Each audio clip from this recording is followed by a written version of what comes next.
Hello दोस्तों, स्वागत है आज की इस न्यू वीडियो में। और आज की इस वीडियो में हम लोग डिस्कस करने वाले हैं यूपी पुलिस कांस्टेबल को लेकर के। इसके बारे में हम फुल डिटेल जानने वाले हैं। तो सबसे पहले हम लोग समझ लेते हैं कि जो टोटल पोस्ट आया हुआ है वो है 32,679 पोस्ट आपको देखने को मिलेगा। और ये आपके लिए बहुत ही सुनहरा मौका होने वाला है, इसलिए मैं लिखा हूँ नीचे कि एक ये सुनहरा मौका है और आप इसमें 2026 में एक पोस्ट एक जगह तो आप फिक्स कर ही सकते हो अपना। ठीक है, तो आज की इस वीडियो में हम लोग फुल डिटेल में समझते हैं कि इसमें क्या क्या चीज़ें पूछी जाती है, मतलब क्या क्या सब्जेक्ट होते हैं, क्राइटेरिया क्या है, फॉर्म कैसे भरना है, फॉर्म कब से कब तक भरा रहा है। ठीक है, सब कुछ अच्छे से हम लोग डिस्कस करते हैं। तो जो इम्पोर्टेंट डेट है यानी फॉर्म कब से शुरू हुआ है वो हम देखते हैं। तो फॉर्म फिलिंग का डेट स्टार्ट हुआ है यानी कब से आप फॉर्म भर सकते हो, 31 दिसंबर 2025 से आप फॉर्म भर सकते हो। ओके, और ये कब तक लास्ट डेट है, ये 30 जनवरी 2026 तक भर सकते हो, यानी एक महीना कह सकते हो कि हाँ मिला है। ठीक है, और फिर लास्ट डेट पेमेंट का है 30 जनवरी 2026 ही है। Okay, adjustment of deposit fees date जो है वो 2 फरवरी 2026 को है। एग्ज़ाम डेट सबसे इंपॉर्टेंट ये है कि एग्ज़ाम डेट यहाँ पे नहीं मेंशन किया गया, यानी आपको जब फॉर्म भर लोगे तो शायद हो सकता है उसके बाद एग्ज़ाम डेट भी आपको देखने को मिल जाए, तो इसी चैनल पे आपको वो भी पता चल जाएगा। ठीक है, और जो एडमिट कार्ड है, जाहिर सी बात है एग्ज़ाम डेट जब आएगा तो उसके एडमिट कार्ड तो रिलीज होगा जब सब कुछ क्लियर हो जाएगा। और रिजल्ट डेट यानी जब आप फॉर्म पेपर दे लोगे तभी रिजल्ट पता चलेगा। आगे बढ़ते यानी मेन इसमें क्या था कि ये स्लाइड में सबसे मेन क्या था कि 31 दिसंबर से फॉर्म भरना स्टार्ट हुआ है और जल्दी से फॉर्म भर लेना है आप सभी को।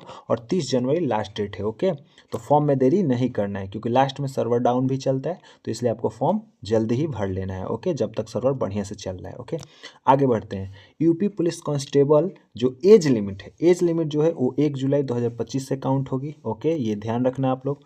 तो इसमें जो मिनिमम एज मांगी जाती है यूपी पुलिस कांस्टेबल में वो 18 साल होनी चाहिए।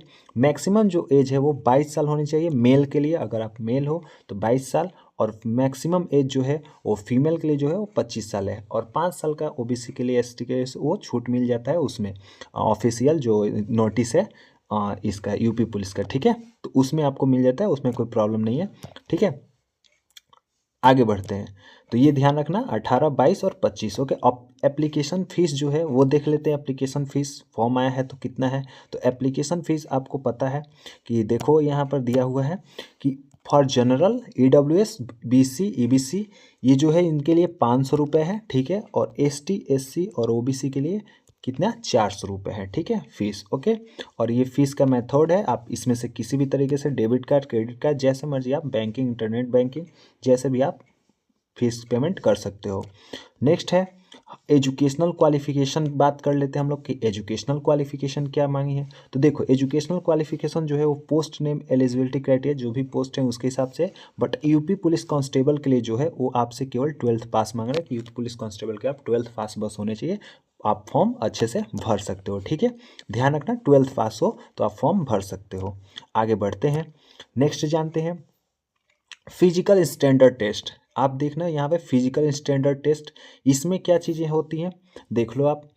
मेल और फीमेल के लिए अलग अलग बातें कही गई हैं। तो मेल के लिए जो फिजिकल स्टैंडर्ड टेस्ट में जो मेल के लिए है वो मेल में जो कैटेगरी है यूआर ओबीसी एससी, अगर आप इस कैटेगरी से आते हो तो आपकी हाइट 168 सेंटीमीटर और चेस्ट जो है वो 79 से 84 सेंटीमीटर, यानी देखना बिना फुलाए नॉर्मल में है ना 79 सेंटीमीटर होना चाहिए।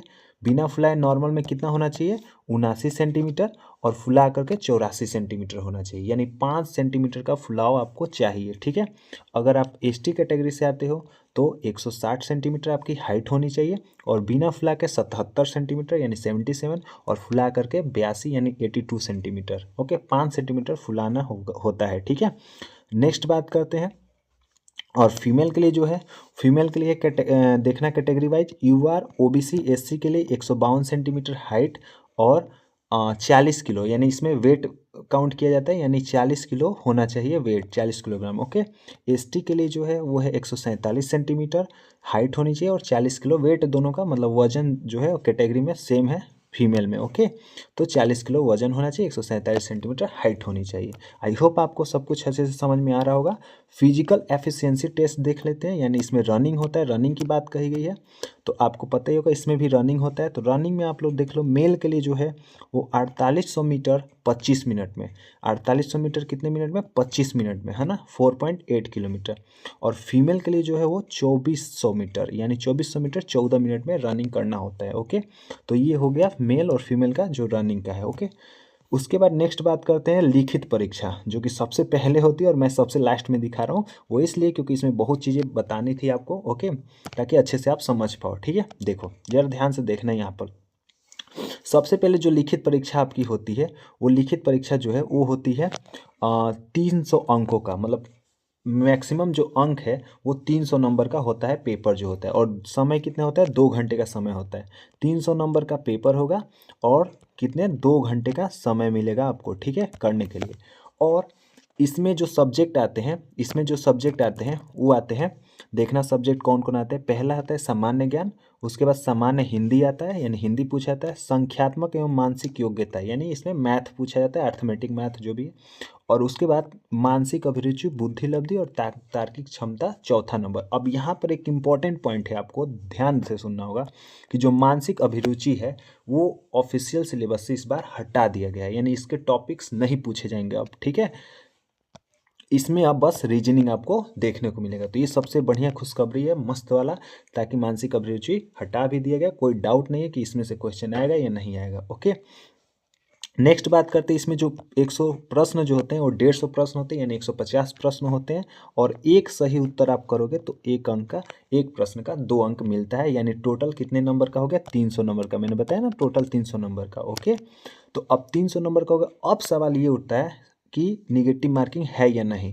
तो आपको मैं बता दूं, जो निगेटिव मार्किंग है वो हटा दिया गया, यानी इस पर निगेटिव मार्किंग कोई भी नहीं है। जैसे यूपीएसआई का पेपर होता है जिसमें निगेटिव मार्किंग कोई नहीं रहती है, यानी आप गलत उत्तर करोगे तो आपके नंबर्स नहीं कटेंगे, यानी आप तुक्का भर भर के मार सकते हो। लेकिन पढ़ाई करके ही जानिए, खूब बढ़िया से तैयारी करके जानिए। ओके, ताकि उसकी ज़रूरत ना पड़े। लेकिन आप सभी क्वेश्चंस को अच्छे से कर सकते हो, आपका गलत आंसर पे कोई भी सही नंबर नहीं कटेगा। ओके, निगेटिव मार्किंग नहीं है, याद रखना, निगेटिव मार्किंग नहीं है।